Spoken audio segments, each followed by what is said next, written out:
Mēs atrodamies Jēkabpils valsts pilsētā pie multihalles. Vispirms jau jaunatnes iesaistīšana sporta pasākumos ir ļoti svarīgi.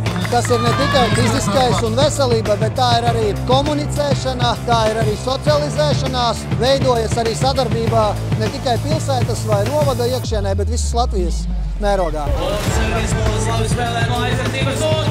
Lai katram jaunam cilvēkam, kurš mūs redz tikai internetā, lai viņam būtu iespēja pieskārties. Varbūt pat nevienmēr viņš atnāk piedalīties, bet atnāk kaut vai pasēdēt tribīnēs, pasakot līdz tam, kas notiek, noķert to vaibu, un tad varbūt saņemties kaut kādai jaunai kustībai vai jaunam izaicinājumam. Es domāju, tas ir mūsu galvenais mērķis. Geto Games tā ir platforma jauniem cilvēkiem, kurš savu mentāli un fiziski attīstīt. Un, protams, tu var šeit iegūt draugus, attīstīt savas sociālās prasmes, protams, uzlabot arī sportiskos skillus, bet dienas beigās tu kļūst vienkārši par jēgpilnāku un jēdzīgāku cilvēku.